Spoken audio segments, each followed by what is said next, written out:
I told my parents I applied to the Massachusetts Institute of Technology, and my father laughed so hard he actually choked on his expensive Merlot. He had to set his crystal glass down on the mahogany dining table. He wiped genuine tears of amusement from his eyes. "You applied to MIT," he wheezed, his face turning bright red with hilarity. "That is rich, Chloe. That is the funniest thing I have heard all week." From across the table, my older sister Jessica flipped her perfectly highlighted blonde hair and offered her signature condescending smirk. "Please," she scoffed while slicing into her steak. "Even I would not aim that high, and everybody knows I am the smart one in this family." My mother, Susan, just sighed and told me to stop making up ridiculous lies at the dinner table because it was giving her a headache. They thought I was a complete joke. To them, I was just the invisible disappointment. I existed only to serve as a permanent, drab background to highlight Jessica and her manufactured perfection. But 3 months later, in the middle of my father's lavish 60th birthday party, a FedEx envelope arrived at our front door. When my mother absent-mindedly tore it open in the kitchen, expecting a country club renewal, her knees literally buckled beneath her. All the blood drained from her face. She had to grip the edge of the marble kitchen island just to keep from collapsing onto the hardwood floor. She could not speak. She could not breathe. She just stared at the single sheet of paper that proved every single thing they believed about me was a lie. My name is Chloe. I'm 28 years old, and I'm here to tell you exactly what was inside that envelope and how it absolutely destroyed their entire arrogant reality. But before I tell you how a single piece of paper shattered my family's golden illusion, please take a quick moment to like this video and subscribe to the channel. But only if you genuinely love hearing about toxic families getting the exact karma they deserve. Also, drop a comment right now and let me know where in the world you are watching from today and what time it is there. I love seeing where you all are. Now let me take you back 10 years to the wealthy Chicago suburbs to show you exactly how the nightmare of my childhood set the stage for the greatest revenge of my life. Growing up in one of the most affluent suburbs of Chicago, the hierarchy in our house was impossible to ignore. My father, Richard, owned a highly lucrative regional marketing agency. He did not treat us like a family. He treated us like a corporate ladder where he was the CEO and everyone else was ranked by how much value they brought to his public image. My mother, Susan, was his perfect vice president. She was a woman entirely obsessed with neighborhood optics. To her, what the neighbors thought of us was far more important than how we actually felt. And sitting at the absolute top of their golden pyramid was my older sister, Jessica. Jessica was the undisputed golden child. She was a local pageant winner and a varsity cheerleader. She possessed my mother's bright smile and my father's ruthless demand for attention. But behind the perfectly curated social media posts and the expensive highlights, Jessica was failing miserably. Her grades were terrible. She had no work ethic, and she treated everyone around her like garbage. But in my house, Jessica's failures were never her fault. They were simply obstacles that my parents threw massive amounts of money at to fix. When Jessica was failing junior year math, my parents did not ground her. They hired a private tutor from a prestigious university who practically did her homework for her. I want to give you a specific example so you understand exactly what I was dealing with. When Jessica was 17, she brought home a report card with a C- in biology. She immediately threw a massive tantrum in the kitchen, crying that the teacher hated her and that the stress was ruining her mental health. My parents did not tell her to study harder. Instead, my father bought her a brand new $40,000 SUV the very next day. He said she needed a reward to boost her self-esteem and remind her that she was special. That was the reality of being Jessica. Then there was me. I was the invisible child. I was 2 years younger than Jessica, and I learned very early on that taking up space in my house was a punishable offense. If I tried to share a personal achievement, I was told I was being arrogant. If I asked for help with a project, I was told to stop being needy. So I stopped asking. I became a ghost, haunting my own home. My grades were flawless. I maintained straight A's throughout middle and high school, but my report cards were completely ignored. One time, I brought home a perfect score on a statewide standardized test. I left the results on the kitchen counter, hoping my father might say he was proud of me. Instead, my mother threw it in the recycling bin because it was cluttering her pristine granite countertops. When I asked her about it, she just rolled her eyes and told me that nobody likes a show-off, Chloe. While Jessica spent her weekends maxing out my father's credit cards at the country club, I was working double shifts at a greasy local diner. I smelled like old frying oil and bleach every single night.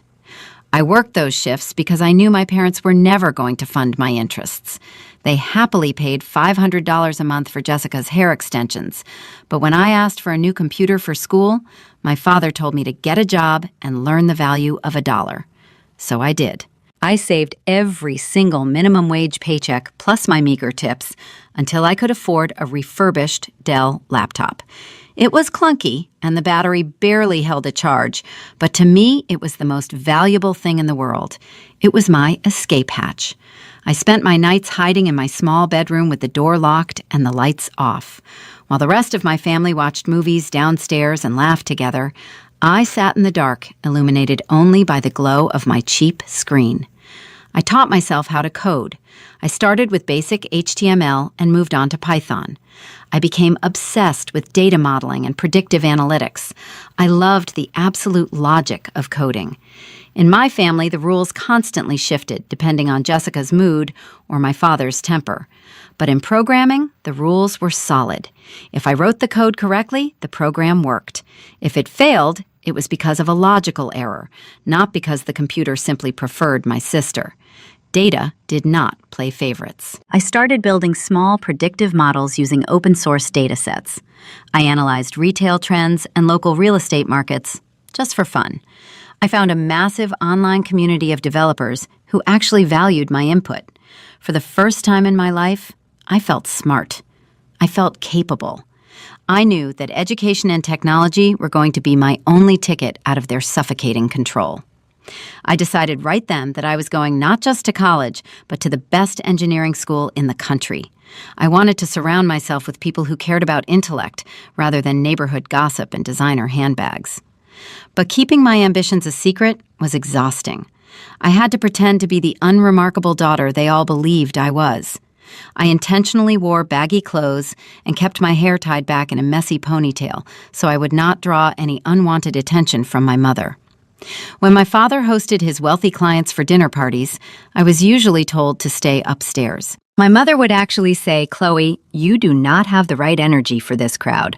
Why do you not just go read a book in your room?" She said it like she was doing me a favor, but I knew the truth. I did not fit their aesthetic. I was the dark-haired, quiet girl who made them uncomfortable because I saw right through their shallow performances. As my senior year of high school approached, the pressure began to build. Jessica had already graduated high school the year prior, narrowly avoiding summer school thanks to heavy intervention from my father's wallet. She was now attending a ridiculously expensive private university downtown. She was majoring in communications, but mainly focusing on joining the most exclusive sorority on campus. She had also recently gotten engaged to a guy named Brad. Brad was exactly the kind of guy my father loved. He was arrogant, loud, and his family owned a string of highly profitable car dealerships. My parents treated Brad like royalty. Whenever Brad and Jessica came over for Sunday dinner, my mother would cook an absolute feast. I was expected to set the table, clear the plates, and wash the dishes while they sat in the living room drinking expensive wine and talking about their upcoming vacations. I kept my head down.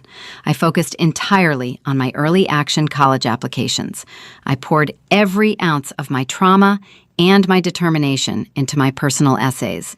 I spent months perfecting an independent data modeling portfolio that showcased the predictive retail software I had coded entirely from scratch in my bedroom. I knew I had the grades. I knew I had the test scores. I just needed to survive the final stretch of living under my father's roof. I thought I could just quietly slip away to college and leave their toxic world behind me.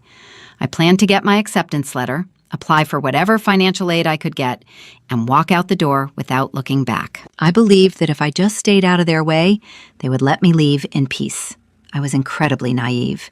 I grossly underestimated just how deeply their entitlement ran. I did not realize that to my family, my entire existence was meant to be a resource for Jessica to consume. The illusion that I could quietly escape was violently shattered on a cold Tuesday night in October. My parents decided to spring a trap on me that I absolutely never saw coming. It was a moment that forced me to finally stop hiding and stand up for my own life. It was the moment the invisible daughter finally pushed back, and the consequences would alter the course of our entire family history. It was a Tuesday evening in late October when my father sent a text message to our family group chat. It simply read, "Mandatory family meeting, dining room, 7 sharp." In my house, a summons like that meant someone was in trouble. I automatically assumed it was me. I spent the entire afternoon racking my brain trying to figure out if I had left a dish in the sink or if my mother had discovered my secret stash of coding textbooks. I walked downstairs exactly at 7. The atmosphere in the formal dining room was thick with tension. My father was seated at the head of the long mahogany table, wearing his tailored suit, looking every bit the ruthless executive. My mother was nervously twisting her diamond wedding band. But what confused me was the sight of my sister Jessica and her arrogant fiancé Brad. They were sitting on the opposite side of the table. Jessica was actually crying, real tears ruining her expensive mascara. Brad was rubbing her shoulder with a look of deep, performative concern. "Sit down, Chloe," my father commanded. He did not look at me with anger.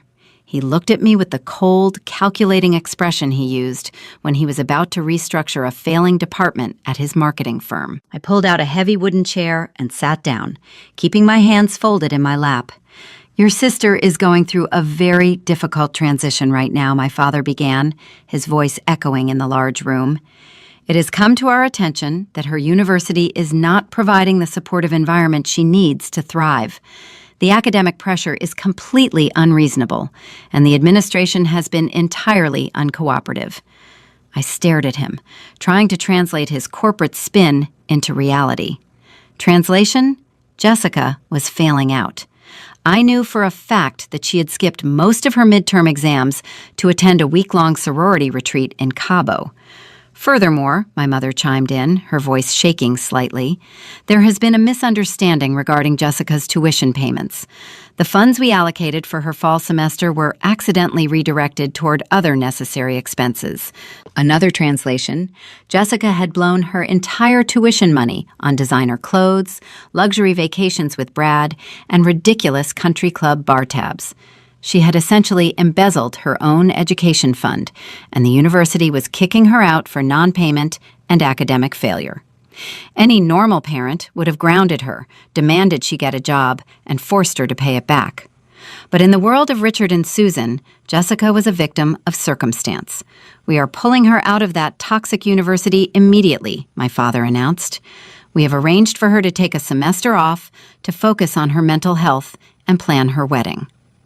However, this creates a severe liquidity issue for the family. We have to pay the university the outstanding balance to release her transcripts so she can eventually transfer to a better school. And weddings, as you know, are incredibly expensive. He leaned forward, placing his elbows on the table and steepling his fingers. "This brings me to you, Chloe. We are a family, and families make sacrifices for one another during times of crisis." A cold knot formed in the pit of my stomach. I knew exactly where this was going, but hearing him say the words out loud was like being struck by lightning. "We cannot afford to finance Jessica's recovery and pay for your college next year," he stated smoothly, as if he were discussing a minor change in our dinner plans. "You are going to withdraw your early action applications. You will enroll in the local community college next fall. Since community college is much cheaper, you will transfer the $10,000 you saved from your diner job into Jessica's account to help cover her outstanding tuition debt. It is the right thing to do for your sister." I sat completely frozen. I looked at my mother. She was staring at the table, nodding in agreement. I looked at Jessica. She was dabbing her eyes with a tissue, looking at me with an expression of pure, unadulterated entitlement. She expected me to literally set my future on fire just to keep her warm. She expected me to hand over the money I had earned, smelling like old grease and bleach, working double shifts while she partied on yachts. For 18 years, I had shrunk myself to fit into their twisted mold. I had stayed quiet. I had hidden my intelligence. I had swallowed every insult and every dismissal. But in that exact moment, looking at the people who were supposed to protect me, casually demanding my total destruction, the invisible daughter finally snapped. "No," I said. The word was quiet, but it dropped into the silent dining room like a bomb. My father blinked. "Excuse me?" "I am not giving her a single dime of my money," I said, my voice growing stronger, my posture straightening. "I earned that money. Jessica spent her tuition on vacations and clothes. That is her problem. And I am absolutely not going to community college." My father's face flushed a deep, angry red. "You do not have a choice, Chloe. You live under my roof. You will do exactly as you are told. You are barely an average student anyway. A state school or a community college is exactly where you belong. Stop living in a fantasy world and start contributing to this family." "I am not an average student," I fired back, my heart hammering against my ribs. "I have a perfect grade point average. I have perfect test scores. I already submitted my early action applications, and my top choice is the Massachusetts Institute of Technology." For 3 agonizing seconds, the room was dead silent. And then, the cruelest sound I have ever heard shattered the quiet. My father laughed. He did not just chuckle. He threw his head back and laughed so hard his chest heaved. He reached for his wine glass, took a sip, and actually choked on the expensive Merlot because he was laughing too hard. He had to set the crystal glass down, wiping genuine tears of amusement from his eyes. "You? My tea?" he wheezed, his face bright red. "That is rich, Chloe. That is the funniest thing I have heard all week." Jessica instantly recovered from her fake tears and offered her signature condescending smirk. "Please," she scoffed, cutting into the tension with her syrupy voice. "My tea? Even I would not aim that high, and everybody knows I am the smart one in this family."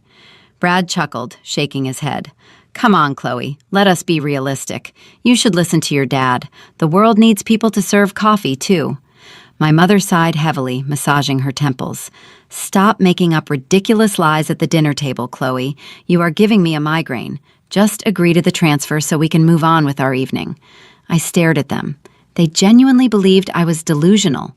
They were so deeply invested in the narrative that I was worthless, that the idea of me getting into an elite engineering school was literal comedy to them. "I am not withdrawing my applications," I repeated, locking eyes with my father. "And I am not giving you my money." The laughter immediately drained from my father's face. His expression hardened into pure ice. The CEO was back, and he was ready to terminate an insubordinate employee. "Fine," he said softly. "Play your little game. But let me explain how the real world works, Chloe. To finalize any college application, you need to submit the free application for federal student aid. The FAFSA requires your parents' tax returns and financial signatures. If you refuse to help your sister, I will refuse to sign your financial aid forms. I am not wasting my time or my financial data on a rejection letter from MIT. Without my signature, you will be disqualified from receiving a single penny of aid from any institution. You will not be able to afford a single credit hour. You will go to community college, or you will pack your bags and get out of my house." He leaned back in his chair, a look of absolute triumph on his face. He thought he had completely checkmated me. He thought he had backed me into a corner where I had no choice but to surrender. In the American higher education system, a parent refusing to provide financial information essentially guarantees the student cannot proceed. It was the ultimate financial sabotage. I looked down at the mahogany table. I let my shoulders slump. I manufactured a look of absolute defeat. "Okay," I whispered. "You win." Jessica smiled triumphantly. My mother let out a sigh of relief. My father nodded, satisfied that order had been restored to his kingdom. But what my arrogant, deeply ignorant family did not know was that I had not applied to MIT as a standard student. Months ago, I had discovered that because of my father's high income bracket, I would likely not qualify for federal need-based aid anyway. So I had bypassed the traditional system entirely. I had submitted my independent predictive retail software portfolio to a highly exclusive, privately funded merit fellowship known as the Turing-Bowers Program. This specific fellowship was completely decoupled from federal financial aid. It did not require a FAFSA. It did not require my parents' tax returns. It only required pure, undeniable genius. I swallowed my pride. I did not say another word. I excused myself from the table, walked up to my room, and closed the door. I knew that arguing with them was pointless. I did not need to convince them of my worth. I just needed to survive the next 3 months, living under their roof while they treated me like a defeated community college dropout. For the next 90 days, the dynamic in our house shifted into something truly suffocating. Jessica strutted around like a queen who had just survived a war. My parents spent tens of thousands of dollars planning her lavish wedding to Brad, treating her expulsion from college like a brief, unfortunate gap year. They constantly made snide remarks about my future. My mother would leave community college brochures on my bed. My father would loudly joke to his friends on the phone about how teenagers need a dose of harsh reality to cure their delusions. I absorbed every insult. I worked extra shifts at the diner. I kept my head down, calculating the exact number of days until the winter decisions would be mailed out. The tension in our house was slowly building toward a breaking point. And that breaking point arrived right in the middle of January, on the exact day my mother had planned the social event of the season.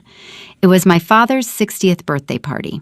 She had transformed our home into a glittering, lavish event space to impress 50 of his wealthiest clients, partners, and country club friends. It was supposed to be a night dedicated entirely to celebrating Richard's massive ego and perfect family. Instead, it became the night my invisible trap violently snapped shut. 3 months dragged by with the agonizing slowness of a ticking clock in a silent room. Mid-January descended upon the Chicago suburbs, bringing with it a bitter cold that perfectly mirrored the atmosphere inside our house. The psychological warfare during those 90 days was relentless. My parents and Jessica operated under the absolute assumption that I had completely surrendered. They believed my spirit was broken and that I had resigned myself to a life of mediocrity. My father would casually leave community college enrollment pamphlets on the kitchen counter right next to my breakfast bowl. My mother would make a point of loudly discussing Jessica's massive wedding budget over the phone with her country club friends, making sure I was in the room to hear every single extravagant detail. They wanted me to intimately understand the vast difference in our worth. I absorbed it all in total silence. I continued to work my grueling double shifts at the diner, coming home exhausted and smelling of fried food, only to retreat to my bedroom and compulsively check my email and the student portal. I knew the Turing-Bowers Merit Fellowship mailed their physical acceptance packets in mid-January. Every day that the mail carrier drove past our mailbox without stopping, my anxiety spiked. But I never let them see me sweat. I wore my manufactured mask of defeat so perfectly that they completely stopped paying attention to me. That was their fatal mistake. They forgot that the most dangerous person in the room is always the one nobody is watching. The absolute peak of their arrogance arrived on the 3rd Saturday of January. It was my father's 60th birthday. For weeks, my mother Susan had been in a state of manic frenzy, determined to throw the social event of the season. She spared absolutely no expense. She hired an elite event planning company that completely transformed the entire first floor of our massive colonial home. They removed our everyday furniture and brought in sleek, modern lounge seating, towering floral arrangements of imported white orchids, and a literal string quartet that was set up in the grand foyer. The dining room was converted into a lavish buffet stations, featuring a raw oyster bar and a prime rib carving station. Waitstaff in crisp black uniforms moved silently through the hallways, carrying silver trays of expensive champagne. My mother was completely obsessed with ensuring that every single detail broadcasted our family's immense wealth and flawless perfection to the 50 elite guests she had invited. These were not just friends. These were my father's most lucrative marketing clients, his regional business partners, and the most influential members of their exclusive country club. This party was not actually about celebrating my father's birth. It was a calculated corporate networking event designed to solidify his status as the undisputed king of his local empire. When the guests began to arrive at 7 o'clock, the house filled with the overwhelming scent of expensive perfume and the loud, boisterous laughter of people who had never been told no in their entire lives. I was standing in the kitchen wearing a plain black dress, trying to stay completely out of the way. But my mother was not about to let me simply hide upstairs. She barged through the swinging kitchen doors, her face flushed with stress and expensive champagne. She looked me up and down with an expression of deep distaste. "Chloe, you cannot just skulk around the kitchen like a stray dog," she hissed, grabbing a silver tray of bacon-wrapped scallops from a caterer and shoving it into my hands. "You are a member of this family, and you need to make yourself useful. Go circulate in the living room and serve these to the guests. And please, try to put a pleasant expression on your face. You look like you are at a funeral. I am not paying the catering staff extra to do things you can easily do for free." I did not argue. I gripped the edges of the cold silver tray, pushed through the heavy wooden doors, and stepped out into the glittering, crowded living room. The noise was deafening. Men in custom-tailored suits were smoking expensive cigars on the heated back patio, while women in designer cocktail dresses clustered around the fireplace gossiping. I moved mechanically through the crowd, offering appetizers to people who completely ignored my existence. They would blindly reach out, grab a scallop, and continue their conversations without even glancing at my face. I was completely invisible to them, just a piece of the hired help serving the great Richard and his majestic family.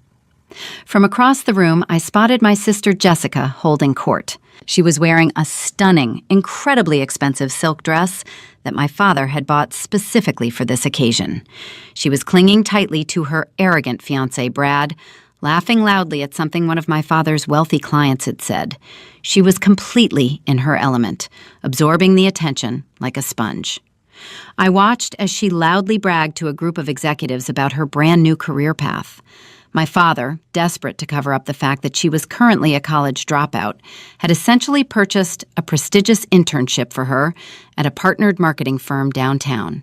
He had called in massive favors and likely written a very large check to ensure she had a glamorous title to boast about. "Oh, yes, it is just incredibly demanding," Jessica was saying, tossing her blonde hair over her shoulder. "But I have always had a natural instinct for corporate strategy. Brad is so proud of me." The executives nodded approvingly, completely blind to the fact that she could barely calculate a basic spreadsheet. As I navigated the crowd to refill my tray, Jessica spotted me. She instantly detached herself from Brad and intercepted me near the hallway archway. She looked down at my plain black dress and the serving tray in my hands, a cruel, satisfied smirk spreading across her perfectly manicured face. "Are you having fun playing waitstaff, Chloe?" she whispered, her voice dripping with venomous pity. "You should really try not to look so absolutely miserable. It is ruining the aesthetic of the party." She leaned in closer, the smell of her expensive perfume making me slightly nauseous. "Brad and I were just talking about your little community college situation. He said that if you promise to be nice and learn how to actually answer a telephone properly, he might be able to get you a minimum wage job as a receptionist at one of his dad's used car dealerships when you inevitably drop out. You know, since you clearly have no future doing anything else." I gripped the edges of the silver tray so tightly my knuckles turned completely white. I bit down on the inside of my cheek until I tasted the sharp, metallic tang of copper blood. I wanted to scream at her. I wanted to drop the tray of food right onto her expensive silk dress and tell her exactly what I thought of her fake internship and her manufactured life.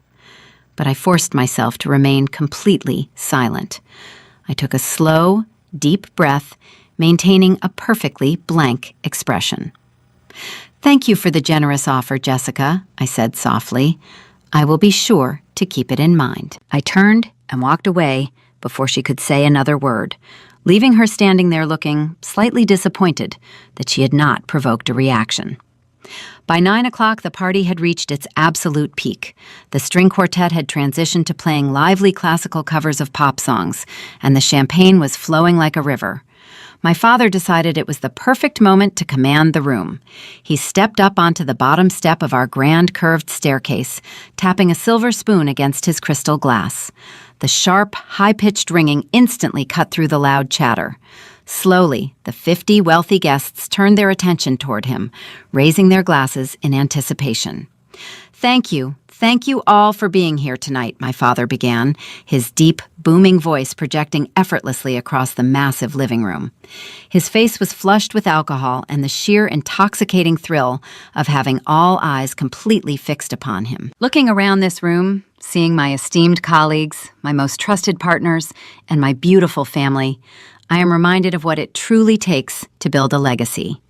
He paused, letting the silence hang heavily in the air, soaking up their undivided attention. He was an absolute master of the corporate monologue. He spoke about his humble beginnings, his ruthless dedication to his agency, and his unyielding commitment to excellence. He pointed to my mother, calling her his steadfast rock, and the crowd offered polite applause. Then he pointed to Jessica and Brad, beaming with immense pride. He talked about Jessica's bright future in the marketing industry, boldly lying to a room full of people about her academic achievements and her boundless potential. He painted a picture of a flawless, triumphant dynasty. He did not mention my name a single time. I was standing less than 15 feet away from him, holding a tray of empty champagne flutes, completely erased from his grand narrative. To him, I was not a part of his legacy. I was a failure he was actively trying to sweep under the rug. I watched him raise his glass high into the air, a look of absolute, untouchable supremacy on his face. "To the next decade of success," he declared, "and to the unstoppable power of this family." The crowd erupted into cheers. 50 crystal glasses clinked together in a chorus of celebration. My father smiled, stepping down from the staircase to accept a wave of handshakes and enthusiastic pats on the back. He was the undisputed king of the world in that exact moment. He had constructed a flawless illusion of perfection, and everyone in the room had bought it entirely. But right in the middle of the applause, right as my father was basking in the absolute peak of his own manufactured glory, the sharp, persistent ringing of the front doorbell echoed through the grand foyer. Nobody paid much attention to it at first. The guests were too busy laughing and drinking. But I noticed. I saw a catering waiter in a crisp white shirt hurry past the string quartet to pull open the heavy oak front door. Standing on the freezing front porch was a courier, wearing a thick winter jacket, clutching a digital signature pad and a rigid overnight delivery envelope. The envelope was white, with bright, unmistakable purple and orange branding. It was a FedEx Priority overnight package. My heart instantly slammed against my ribcage. The noise of the party suddenly faded into a dull, rushing roar in my ears. I knew exactly what time of year it was. I knew exactly what kind of institutions sent overnight, signature-required priority mail on a Saturday evening. The catering waiter signed the digital pad, took the envelope, and closed the front door against the bitter winter wind. He turned, looking slightly confused about what to do with a business delivery in the middle of a massive birthday celebration. He spotted my mother, who was standing near the entrance to the kitchen, and handed it directly to her. That single transfer of cardboard, from the waiter's hand to my mother's hand, was the spark that would ignite the greatest explosion our family had ever seen. The countdown had officially reached 0, and they had absolutely no idea that their entire arrogant reality was about to be utterly destroyed. The catering waiter handed the envelope to my mother, Susan. She was annoyed. She ripped open the cardboard tab, expecting maybe a late RSVP or a gift card from a vendor. She pulled out the heavy cream-colored stationery. The seal of the Massachusetts Institute of Technology was embossed in crimson at the top. I watched from the kitchen island as her eyes scanned the first few lines. The color completely drained from her face. Her perfectly manicured hands began to shake so violently that the thick envelope slipped from her grasp. It hit the marble countertop with a soft thud, spilling 3 separate documents and a glossy brochure across the polished stone. She let out a choked, breathless sound, taking 2 unsteady steps backward until her back hit the stainless steel refrigerator. She could not formulate a single word. She just pointed a trembling finger at the papers. My father, entirely annoyed that his grand moment of applause had been interrupted by the doorbell, pushed through the swinging doors into the kitchen. "Susan, what in the world is the matter with you?" he snapped, adjusting his expensive silk tie. "You are making a scene." He followed her trembling finger down to the marble island. He snatched the primary letter off the counter with an irritated huff. He adjusted his reading glasses, preparing to quickly dismiss whatever minor inconvenience had ruined his perfect mood. But as his eyes focused on the crisp black text, his arrogant posture physically dissolved. "What is this?" he muttered, his voice losing all its boardroom authority. He began to read aloud, completely unaware that the heavy wooden kitchen doors were still propped wide open, allowing his deep voice to carry effortlessly into the silent, waiting dining room. "Massachusetts Institute of Technology," he read, the syllables feeling foreign and clumsy in his mouth. "Dear Chloe, we are absolutely thrilled to offer you admission to the incoming freshman class." He stopped reading. The silence that fell over our house was absolute. You could have heard a pin drop on the hardwood floors. He stared at the paper as if it were written in a foreign language. He blinked rapidly, completely unable to process the reality staring him in the face. But the acceptance letter was not even the biggest blow to his fragile ego. Slowly, mechanically, he picked up the secondary certificate that had spilled out of the envelope. "Furthermore," he continued, his voice now trembling with a mixture of shock and dawning horror, "you have been selected for the Turing Bowers Merit Fellowship. This highly exclusive program covers full tuition, room and board, and provides a guaranteed $15,000 annual research stipend for your independent predictive data modeling." Every single guest standing near the hallway heard those exact words. The murmurs began almost instantly. 50 of the wealthiest, most influential people in our social circle had just witnessed the complete collapse of my father's carefully constructed narrative. For the past hour, they had listened to him brag about Jessica's fake internship and her bright future. They had listened to him casually dismiss me as a troubled, unremarkable kid who was destined for community college. And now, in a matter of 30 seconds, 50 people had just realized that the daughter Richard had been openly calling a worthless dropout was actually a fully funded, highly recruited MIT prodigy. Jessica pushed her way into the kitchen, her expensive silk dress rustling aggressively. "What is going on?" she demanded, snatching the letter right out of my father's hands. She read the bold crimson text, and her face contorted into a mask of pure, ugly jealousy. "No," she sputtered, shaking her head frantically. "No, this is a mistake. There is absolutely no way she got into MIT. She works at a diner. This has to be a clerical error." But the heavy parchment paper, the official embossed seal, and the detailed references to my specific predictive retail software proved it was undeniably real. The power dynamic in the room flipped so violently it practically gave them whiplash. My father looked at me standing quietly by the sink. He was entirely stripped of his authority. He'd been humiliated in front of his peers, exposed not as a triumphant patriarch, but as a man who had completely failed to recognize the genius living under his own roof. The guests awkwardly began to filter out of the house. There were forced smiles, quiet whispers, and hurried goodbyes. The grand 60th birthday party, the social event of the season, ended in complete and utter embarrassment.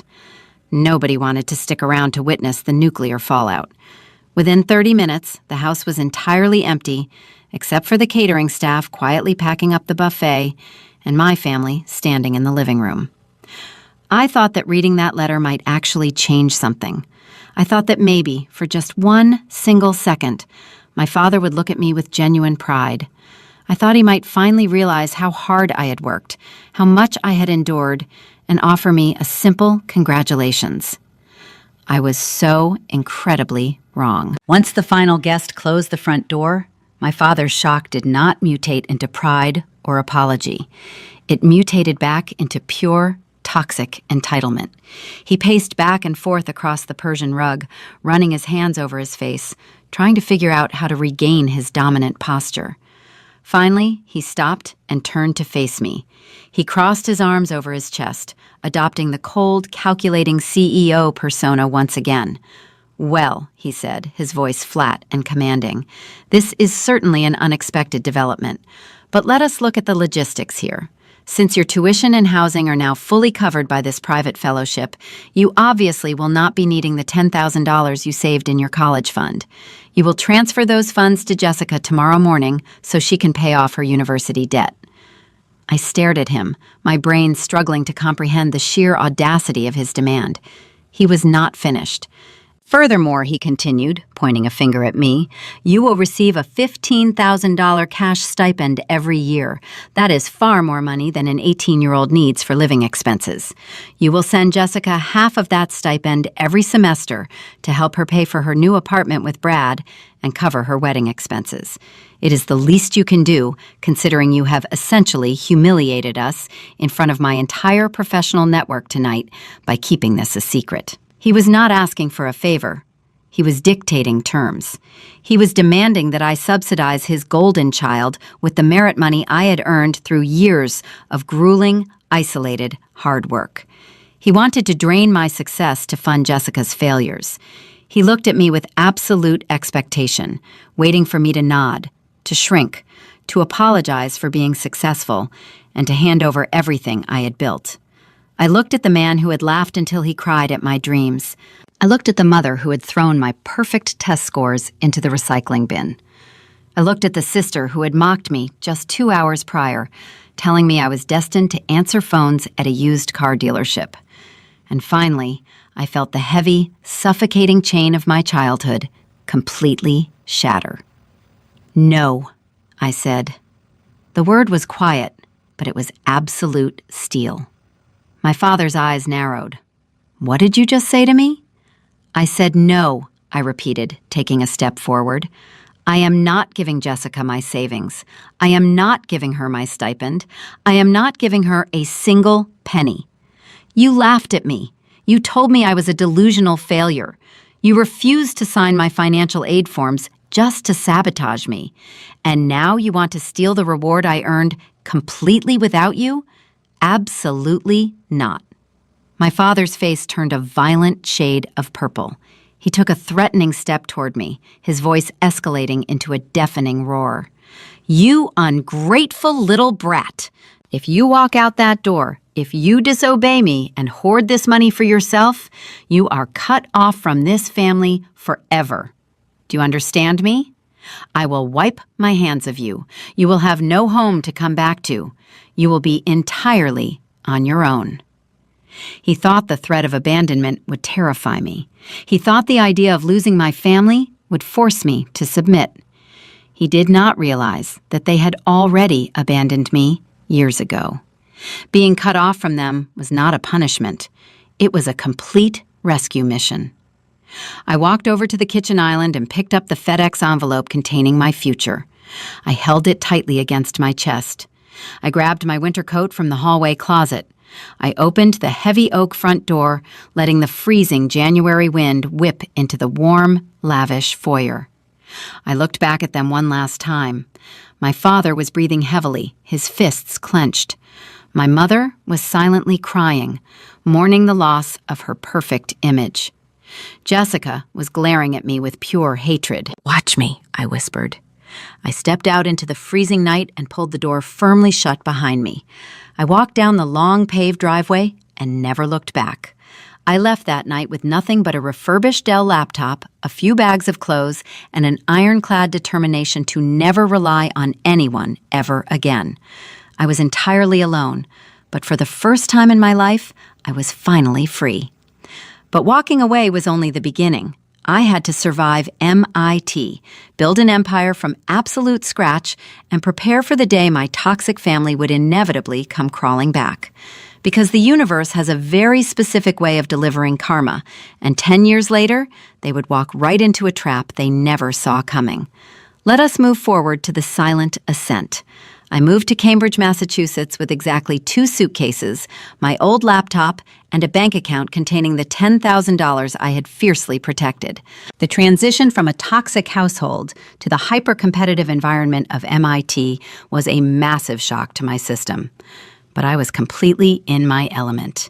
For the first time, I was surrounded by peers and professors who valued pure intellect over superficial aesthetics. Nobody at MIT cared what brand of shoes I wore or whether I could network at a country club. They only cared about the elegance of my code and the accuracy of my data models. I threw myself into my coursework with a level of dedication that bordered on pure obsession. I treated my education like a matter of absolute survival, because it was. I did not go to parties. I did not join clubs. I spent my days in massive lecture halls and my nights locked in the basement of the computer science building, surviving on stale coffee and vending machine protein bars. My $15,000 annual stipend covered my basic living expenses, but I lived completely frugally, saving every possible dollar. During my sophomore year, I realized that pure coding was not enough to secure the kind of untouchable independence I desperately craved. I needed to understand how money moved. I needed to understand corporate strategy. I began cross-registering for advanced business and finance courses. I started looking at predictive analytics, not just as a mathematical puzzle, but as a highly lucrative commercial weapon. By my junior year, I had developed a proprietary software algorithm designed to predict consumer purchasing behavior based on micro-local economic shifts. It was a massive leap forward from the simple retail models I had built in my childhood bedroom. I launched the software from my cramped dorm room, operating under a completely anonymous LLC. I pitched it to small regional retail chains, offering them a free 3-month trial. When my software consistently increased their quarterly margins by 12%, they signed massive licensing contracts. I was 21 years old, taking a full course load at one of the most demanding universities in the world, and quietly running a highly profitable tech startup between classes. I worked 100-hour weeks. My eyes were permanently bloodshot and I barely slept, but the financial independence was intoxicating. I graduated from MIT a full semester early, entirely debt-free, with a thriving business portfolio. Over the next 3 years, I aggressively scaled my software company. I hired a brilliant team of developers, secured massive enterprise contracts, and deliberately kept my own name entirely out of the press. I wanted the company to be famous, but I wanted the CEO to remain a ghost. I knew exactly what kind of greedy people existed in the world, and I had absolutely no desire to put a target on my own back. The ultimate payoff arrived the day before my 25th birthday. A major global tech conglomerate offered to acquire my software company. After 6 grueling weeks of legal negotiations, the buyout was finalized. I sold the company I had built in my dorm room for $15 million. The money hit my bank account on a Tuesday afternoon. I sat at my desk, staring at the screen, watching the numbers refresh. $15 million. I had completely, permanently insulated myself from ever needing anyone's financial help ever again. But I was not ready to retire. I took a significant portion of that capital and launched my own boutique venture capital firm right in the heart of downtown Boston. I specialized in acquiring and restructuring distressed tech and marketing assets. I became a ruthless, highly effective investor. I built a beautiful life. I bought a stunning penthouse overlooking the Boston Harbor. I cultivated a fiercely loyal circle of friends who became my chosen family, people who supported me unconditionally, who celebrated my victories instead of tearing them down. During all of this massive success, I maintained absolute zero contact with my biological family. When I left that freezing January night, I truly meant it. I changed my phone number immediately. I legally established my residency in Massachusetts. When my mother eventually managed to find my email address and sent pathetic, passive-aggressive messages demanding I apologize to my father for being disrespectful, I set up a filter that sent her emails directly to the trash without ever reading them. I occasionally heard distant rumors through old high school acquaintances. I knew that Jessica and Brad had gotten married in a lavish, ridiculously expensive ceremony that my father had likely gone into deep debt to finance. I knew that Jessica had eventually dropped out of her marketing internship because it was too difficult, opting instead to live entirely off her husband's family money. But I did not care. They existed in a past life, completely severed from my present reality. I was completely secure. I was untouchable. Or so I thought. Because the universe has an incredibly ironic sense of humor. It was a rainy Tuesday morning in late October, exactly 10 years after the infamous family meeting where my father had tried to force me into a community college. I was sitting in my corner office, reviewing a quarterly portfolio report, drinking a fresh espresso. My executive assistant, a highly efficient woman named Sarah, buzzed my desk intercom. "Chloe," Sarah said, her professional voice crackling slightly over the speaker, "your 10 o'clock pitch meeting is here. The founders from Apex Marketing. They are waiting in the main glass boardroom." I frowned, pulling up their digital dossier on my monitor. Apex Marketing was a regional agency based in the Midwest. They were completely bankrupt. Their client retention rate was abysmal, their operating costs were completely out of control, and they were drowning in millions of dollars of toxic debt. They had somehow managed to secure a Hail Mary pitch meeting with my VC firm, begging for a $2 million investment lifeline to avoid total foreclosure. I scrolled down to the executive summary to review the names of the founders. And that is when my blood ran completely cold. Chief Executive Officer, Richard. Vice President of Operations, Jessica. My father and my sister. They had absolutely no idea who they were pitching to. Because my venture capital firm was strictly held under an obscure holding company, and because I aggressively protected my anonymity, the public-facing documents only listed the firm's managing partners. They had driven halfway across the country, desperate and broken, hoping to manipulate some faceless Boston investor into saving their collapsing empire. I clicked on the live security camera feed for the main boardroom. The high-definition video popped up on my screen. There they were. My father looked exhausted. He had aged significantly. His expensive suit hung loosely on his frame, and he was nervously tapping his luxury pen against the mahogany table. Jessica sat beside him, looking completely out of her depth. She was nervously adjusting her designer watch, clutching a desperate, deeply flawed pitch deck. They looked pathetic. I leaned back in my leather chair, a slow, cold smile spreading across my face.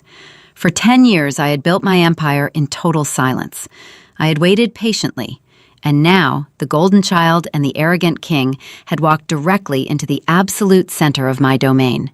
I smoothed my tailored blazer, picked up their catastrophic financial file, and walked out of my office. It was time to spring the trap. I pushed open the heavy glass doors of the main boardroom. The hinges were completely silent, but my entrance felt like a thunderclap in the tense, quiet space. My father and my sister were sitting on the far side of the massive mahogany table, their backs to the floor-to-ceiling windows that overlooked the gray, rain-slicked streets of downtown Boston. They were so focused on their desperate, heavily rehearsed pitch that they did not even look up immediately. Jessica was anxiously organizing a stack of glossy financial portfolios, her hands trembling slightly. My father was staring down at his luxury watch, his face etched with the deep, exhausting lines of a man who knew his empire was on the absolute brink of total collapse. "Good morning," I said, my voice perfectly level, carrying the effortless authority of someone who owned the entire building. My father looked up first. He had prepared his face for a charming, manipulative corporate smile, ready to aggressively sell his failing company to whatever wealthy Boston executive walked through those doors. But the second his eyes locked onto my face, the fake smile physically melted off his jaw. His entire body went completely rigid. He blinked once, twice, 3 times, as if his brain was violently rejecting the visual information it was receiving. The color drained out of his face so fast, he looked like he was about to pass out right there in the expensive leather ergonomic chair. Jessica looked up a second later. Her reaction was even more dramatic. She literally gasped, a sharp, ragged intake of breath that echoed loudly in the silent boardroom. She dropped the glossy financial portfolio she was holding. It hit the mahogany table with a loud smack, scattering papers everywhere. "Chloe," my father whispered, his voice cracking, entirely stripped of its usual booming arrogance. He leaned forward, gripping the edge of the table so hard his knuckles turned stark white. "What are you doing here?" I walked slowly toward the head of the table. I did not sit down. I stood at the absolute center of power in the room, looking down at the 2 people who had once treated me like I was completely invisible. "I am the founder and the chief executive officer of this venture capital firm," I stated calmly. "You are sitting in my boardroom. You are drinking my coffee. And you are here to beg me for $2 million to save your bankrupt marketing agency." For 10 agonizing seconds, the room was absolutely dead silent. The only sound was the heavy rain beating against the thick glass windows behind them.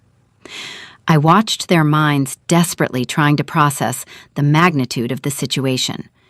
They had driven halfway across the country to secure a lifeline, only to discover that the single person holding the power of life and death over their entire future was the exact same daughter they had laughed out of their home 10 years ago. My father, ever the manipulative survivor, tried to instantly pivot. He tried to rely on the exact same gaslighting tactics he had used my entire childhood. He forced a sickeningly sweet, wide smile onto his pale face and actually stood up, opening his arms as if he were going to pull me into a warm embrace. "Chloe, sweetheart," he exclaimed, his voice dripping with fake, desperate affection. "This is absolutely incredible. I cannot believe it. We have been looking for you for years. Your mother is going to be so incredibly thrilled. To think that my own daughter built all of this. I always knew you were destined for absolute greatness.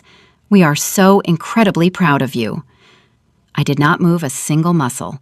I just stared at him, my expression completely blank, letting his pathetic, transparent lie hang in the cold air. "You did not know I was destined for greatness," I said softly. "You literally laughed until you cried when I told you my dreams. You refused to sign my financial aid forms. You demanded I hand over my own savings to fund Jessica's failures.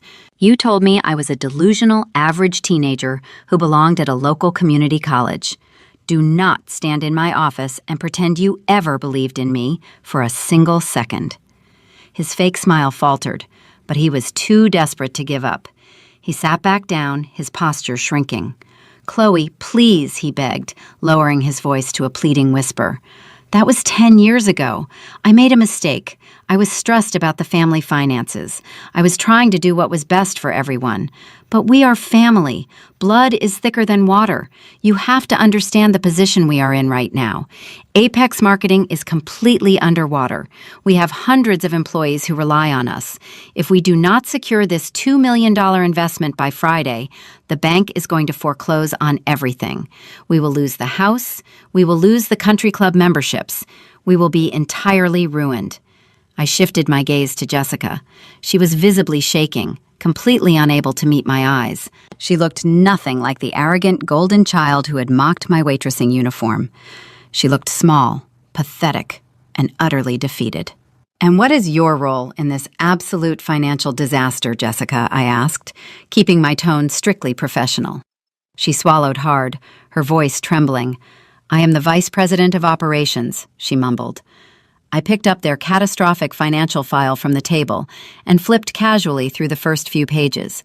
"Your client retention rate has plummeted by 60% in the last 3 years," I noted aloud. Your operating expenses are bloated beyond belief. You have mismanaged millions of dollars in basic payroll. This entire company is a sinking ship, entirely because of gross executive incompetence. We can turn it around, my father interrupted desperately, leaning across the table. We just need an injection of capital. We need a partner. We need you, Chloe, please. For your mother, for our legacy. Just review the pitch deck. I promise you, it is a sound investment. He slid the thick, glossy binder across the polished mahogany table until it rested directly in front of me. This was the moment I had inadvertently spent the last 10 years preparing for. This was the absolute peak of the mountain. I looked down at the desperate, error-riddled pitch deck. Then I looked directly into the eyes of the man who had actively tried to destroy my future. I placed my hand firmly on the binder and slid it right back across the table. You, I said, perfectly mirroring the exact mocking tone he had used at the dining room table a decade ago. You want a $2 million valuation. That is rich. That is the funniest thing I have heard all week. My father physically recoiled as if I had struck him across the face. The blood completely drained from his cheeks. He recognized the words instantly. The devastating weight of his own cruelty, perfectly recycled and handed back to him, completely crushed whatever fight he had left in him. I turned my attention to my sister, offering her the exact same cold, condescending smirk she had given me for 18 years. $2 million for a failing agency, I scoffed. Even I would not aim that high, Jessica. And everybody knows I am the smart one in this family. Jessica burst into tears.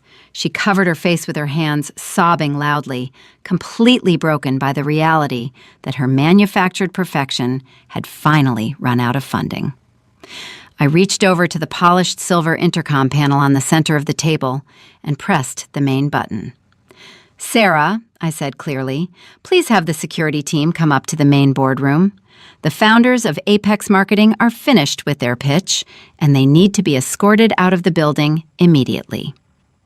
My father stood up, his hands shaking violently. You are really going to do this to us, he whispered, his voice thick with completely unearned betrayal. You are going to watch your own family lose everything. You are not my family, I replied softly, my voice devoid of any anger, just stating an absolute, undeniable fact. You made that incredibly clear 10 years ago. I am simply a venture capitalist rejecting a terrible investment. Have a safe drive back to Chicago. I turned my back on them and walked out of the glass boardroom. I did not look back. I walked straight into my corner office, closed the heavy wooden door, and sat down at my desk. I took a deep, steadying breath, expecting to feel a massive surge of adrenaline or perhaps a wave of residual anger. But I felt nothing of the sort. I just felt an incredibly profound, overwhelming sense of peace. The heavy, invisible chain that I had dragged around for my entire life was completely gone. 2 minutes later, I watched on the security feed as 2 large security guards escorted my father and my weeping sister out of the lobby and into the cold, rainy Boston afternoon. They were entirely stripped of their power, their arrogance, and their false narrative. The aftermath was exactly as pathetic as I expected it to be. The next morning, my corporate email inbox was flooded. There were massive, rambling emails from my father, begging for forgiveness, promising to make amends, and offering me full equity in his useless company. There were frantic, emotionally manipulative emails from my mother, talking about how a daughter should never turn her back on her parents, and how the stress was ruining her health. There was even a short, desperate email from Jessica, apologizing for being jealous of me and begging me to save her marriage because Brad was apparently threatening to leave her if the money ran out. I did not reply to a single one of them. I forwarded their email addresses to my IT department and had them permanently blocked from the company's server. I instructed my security team to deny them entry if they ever showed up at the building again. I enforced the absolute, ironclad boundary that I had established. 3 weeks later, Apex Marketing officially filed for Chapter 7 bankruptcy. The bank foreclosed on their massive colonial home in the wealthy suburbs. My father was forced into early, deeply humiliating retirement, completely ostracized by the wealthy country club friends he had spent his entire life trying to impress. Jessica and Brad ended up getting a highly publicized, incredibly messy divorce when Brad realized he was not married to a wealthy heiress, but to a broke, unemployed woman with zero actual skills. Jessica was forced to move into a small apartment with my parents and finally get a minimum wage retail job just to help them pay for groceries. They got exactly the life they had tried to force onto me, and I got the life I built with my own 2 hands. If you look at my story through a psychological lens, there is a concept called conditional self-worth. It is the belief that you are only valuable if certain people approve of you. I spent the first 18 years of my life trapped in that toxic belief. I believed that my father's mockery and my sister's cruelty were proof that I was inherently defective. I thought I had to shrink myself to be loved. But what actually saved me was not getting into MIT, and it was not selling a tech company for millions of dollars. What saved me was the realization that I did not need their permission to exist. I did not need their financial signatures to prove my genius, and I certainly did not need their fake apologies once I became successful. Here is what I want you to take away from this story. You do not owe anyone your absolute destruction just to keep them comfortable. You do not owe toxic people your presence, your money, or your forgiveness, even if they share your DNA. Boundaries are not about revenge. They are about protection. They are about looking at the people who have repeatedly tried to tear you down and saying, "This is exactly where my life begins and your damage ends." Forgiveness is something you do entirely for your own internal peace. Reconciliation is a completely different thing, and nobody gets to demand it from you. You can forgive someone for being broken while simultaneously refusing to let them back into your house. If you are currently the scapegoat of your family, if you are the invisible child, the one who is constantly told you are too much or not enough, I want you to know that I completely see you. I have been exactly where you are. And I promise you with every fiber of my being that there is a beautiful, massive, incredibly peaceful life waiting for you on the other side of walking away. Your worth is not determined by the people who abandoned you. It is determined by the life you choose to build after they leave. Thank you so much for staying with me through this entire journey.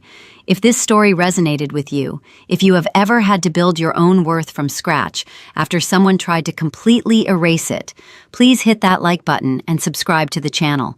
Your support really helps these stories reach the people who desperately need to hear them today.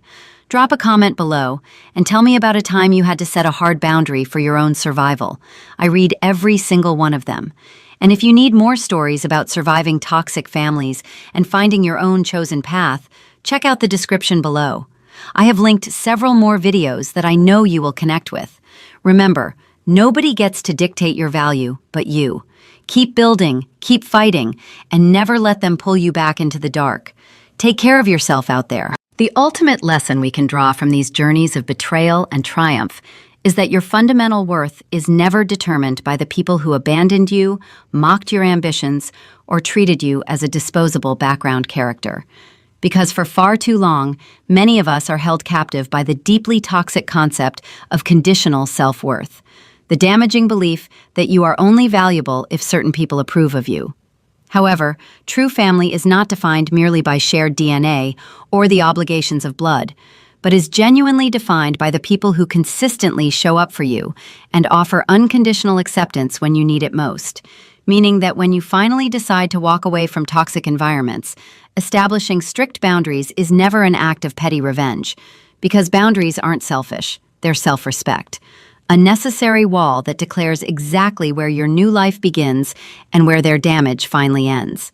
Therefore, you have every absolute right to quietly build your own empire, choose your own family, and deny access to anyone who only recognizes your value once it becomes profitable to them, proving that your worth is determined by what you build when no one is watching, and by who you become when everyone counts you out. So, if you found strength, validation, or hope in this journey of setting boundaries and reclaiming your personal power, Please take a moment to like, subscribe, and join our growing community here at Olivia Tells Stories, where we will always continue to share powerful narratives about surviving toxic families and thriving entirely on your own terms.